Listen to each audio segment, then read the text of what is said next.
Halo semuanya, welcome to my channel.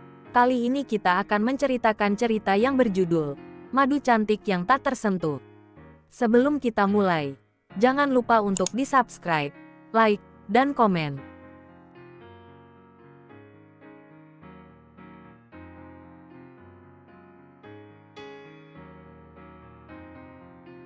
Episode 21, Tamu Tak Diundang. Ya, jadi kita harus bersiap-siap, kata Ravin. Belva langsung teringat akan Oma Tara. Bagaimana kalau mereka datang bersamaan? Dan ini sangat mendadak. Memangnya apa rencana kamu, Rav? Tanya Belva. Saat ini mereka akhirnya duduk bersama di ruang makan. Bersama dengan Alana juga. Kamu harus pindah ke kamar utama. Alana pindah ke kamar kamu di lantai 2, ujar Ravin. Gimana kalau ayahmu melihat Alana? Apalagi dalam kondisi yang sedang hamil. Apa gak akan membuat dia kaget dan bertanya-tanya? Tanya Belva santai. Ravin tampak berpikir sejenak. Sangat beresiko jika Alana berada dalam satu atap dengan mereka. Aku di hotel aja, Mas. Menurutku itu lebih aman. Kalian juga bisa lebih leluasa saat bertemu ayahmu. Usul Alana. Ide yang bagus, komentar Belva. Tapi, kamu gak apa-apa kalau sementara waktu sendirian di hotel dulu. Ravin tampak kurang yakin. Pasalnya beberapa hal selalu terjadi saat Alana harus ditinggal sendirian. Gak apa-apa, kok, untuk waktu 1 atau 2 hari. Tidak masalah. Alana tersenyum. Baiklah, kamu pilih saja hotel mana yang kamu inginkan. Biar besok aku langsung antar kamu ke sana. Sekaligus aku akan sewa perawat untuk menjagamu selama di hotel. Ujar Ravin.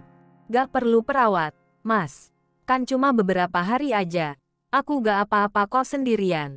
Alana menolak. Tapi gimana sama, gak ada yang perlu dicemaskan. Semua akan baik-baik aja. Aku juga udah konsul sama seks terapis, kok. Alana berujar lugas, membuat Belva hampir tersedak mendengarnya. Dalam hati ia berkata, kenapa Alana harus konsultasi pada terapis seksual? Apakah ada kaitannya dengan kehamilan?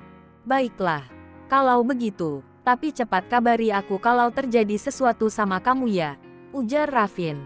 Ya udah, aku duluan ke kamar ya. Perut aku agak kram. Alana berpamitan dan beranjak dari meja makan. Ini kesempatan Belva untuk bertanya. Ada apa sama Alana? Ada sesuatukah dari kehamilannya sampai harus konsultasi pada terapis seks? Belva penasaran. Sejenak Ravin terdiam. Jujur saja dia malu untuk mengatakan hal yang sebenarnya. Tetapi, karena terlanjur Belva mendengar, jadi biarlah dia tahu satu hal tentang Alana. Alana memiliki masalah dalam seksualitasnya. Dia mengalami hiperseks, ujar Ravin serius. Belva spontan menahan tawa. Tetapi ekspresi Ravin terlihat sangat serius. Pantas Hamidun duluan, gumam Belva. Alana tidak bisa aku tinggal. Karena jika hasratnya meningkat itu berbahaya. Sambung Ravin. Belva termangu. Ini masalah yang sangat privasi sebetulnya. Walaupun tidak mengerti secara menyeluruh apa itu hiperseks. Tetapi secara garis besar rata-rata orang pasti memahami apa artinya itu. Apakah sudah separah itu sampai harus membutuhkan penanganan dari yang ahli? Tanya Belva, ekspresinya turut prihatin. Ya, karena hal itu sudah mengganggu pada aktivitas sehari-hari. Bahkan mempengaruhi emosionalnya. Buruknya dia bisa saja melampiaskan semua itu pada berbagai hal. Bisa, bermain sendiri, atau, bahkan mencari orang lain. Jelas Ravin. Belva menelan ludah, terdengar tabu. Tapi ini menjadi salah satu pelajaran yang berharga tentang penyimpangan seksual pada seseorang. Itulah mengapa aku tidak membiarkan dia untuk bekerja lagi, dan membiarkan dia menghabiskan banyak waktu di rumah. Kemudian dia pun bersedia untuk menjalani pengobatan dengan seorang terapis seks. Mengingat Alana pun sedang hamil, jadi bisa membahayakan kondisinya jika terus-menerus seperti itu. Lanjut Ravin. Aku turut prihatin. Semoga dia tetap baik-baik aja. Syukurnya, dia pun menyadari keadaannya. Jadi, masih ada kesadaran untuk bisa kembali normal, kata Belva. Saat sedang asyik berbincang-bincang, Pak Santoso, tukang kebun di rumah itu menghampiri Ravin dan Belva di ruang makan, mengatakan bahwa mereka kedatangan 2 orang tamu. Siapa? Pak, tanya Raffin. Saya kurang tahu, Tuan. Tapi orangnya gagah dan rapi. Mirip Tuan Raffin. Dan yang satu lagi perempuan sudah lanjut usia, ujar Pak Santoso. Ia baru bekerja beberapa bulan di rumah itu. Kemudian Raffin dan Belva bersama-sama bergegas menuju pintu depan, menyambut seorang tamu yang sepertinya tak diundang. Saat membuka pintu, bagai disambar petir tengah malam saat mereka melihat siapa yang datang. Ayah, mata Raffin membelalak, tubuhnya seperti membeku tiba-tiba. Oma Tara, Belva pun tercengang, jantungnya nyaris melompat keluar rongga dada. Tamu mereka malam ini adalah tamu yang seharusnya datang lusa nanti. Bagaimana ini? Persiapan untuk mengatur kamar saja baru dibicarakan beberapa saat tadi. Tetapi yang tak disangka-sangka malah terjadi. Ini mendadak sekali. Raffin dan Belva hanya bisa saling menatap penuh keterkejutan. Sementara tamu mereka terlihat begitu antusias. Surprise! Oma Tara merentangkan tangan dan siap menyambut cucunya. Belva mendekap sang nenek dengan senyum bahagia yang dipaksakan. Begitu juga dengan Raffin. Ia menyambut sang ayah dan mendekapnya. Ayo, masuk, ajak Raffin. Mereka saat ini duduk di ruang tamu. Barang-barang pun sudah dibawa masuk oleh Biola dan Pak Santoso. Kalian kok gak bilang sih kalau ke sini?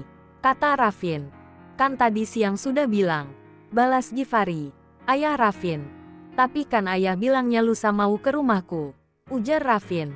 Sesekali ia melirik ke arah kamar utama. Cemas sekali jika tiba-tiba Alana keluar dari kamar itu. Habisnya, Butara udah gak sabar pengen ketemu kalian. Padahal belum genap 1 bulan kalian menikah dan tinggal jauh. Kami sudah sangat merindukan kalian. Givari tersenyum lebar. Harusnya kalian bilang saja kalau sudah sampai. Nanti aku jemput di bandara. Ucap Raffin. Apalagi ini malam. Daerah sini juga lumayan rawan kalau malam-malam. Masih ada kejahatan-kejahatan. Yang penting kan kita sudah selamat sampai lokasi. Kalau ada yang jahat, ayah tinggal kaling saja teman ayah yang saat ini menjabat menjadi kombes di daerah ini. Ujar Givari dengan percaya diri. Raffin menelan ludah. Ayahnya itu memang memiliki banyak relasi hampir di seluruh pelosok negeri. Dan rata-rata adalah orang-orang penting dan para petinggi. Tentu saja kejahatan bermodus begal, rampok, jambret dan sebagainya. Pasti tidak membutuhkan waktu lama untuk segera diusut tuntas. Akan tetapi masalahnya bukan hanya itu. Dalam benak Raffin bagaimana jika salah satu kerabat ayahnya ada yang mengetahui soal status Raffin dan Alana. Abis sudah riwayatnya. Bicara soal Alana, Raffin langsung menyenggol pelan kaki Belva. Kemudian membuat kode agar mereka bisa bicara empat mata tanpa harus dicurigai. Oma, ayah, kalian mau minum apa nih malam-malam begini? Atau kalian lapar? Biar kami siapkan, ucap Belva. Apa saja, nak, tapi kalau ada Oma mau yang seger-seger, kekeh Oma Tara. Oke, aku ke belakang dulu ya. Belva hendak beranjak. Loh, memangnya pelayan yang tadi kemana? Biar mereka saja yang menyediakan. Selagi Givari, Biola dan tukang kebun di sini hanya bekerja paruh waktu. Jadi, mungkin mereka sudah pulang. Sisanya, kalau ada apa-apa, kami kerjakan sendiri. Termasuk melayani tamu. Raffin tersenyum hangat. Terpaksa harus terbiasa berbohong di hadapan orang tua. Iya, lagian gak apa-apa kan kalau kami yang sediakan. Aku juga mau belajar gimana rasanya jadi IRT yang kegiatannya lebih banyak di dapur. Sambung Belva. Senyumannya membuat orang tua yakin apa yang dikatakan cucu dan anak mereka adalah sungguhan. Ya bagus kalau begitu. Selain cerdas dan desainer hebat, kamu juga harus pandai mengurus rumah dan suami. Kata Oma Tara.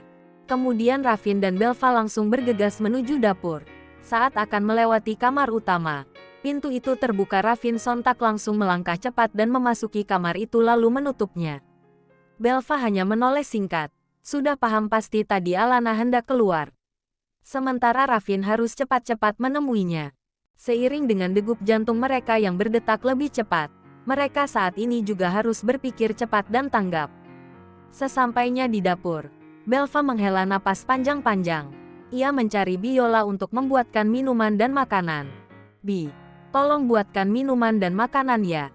Yang di sana itu adalah nenek saya dan ayahnya Raffin. Mereka kan gak tahu apa-apa soal kehidupan kami di rumah ini. Jadi tolong kerja samanya ya, Bi.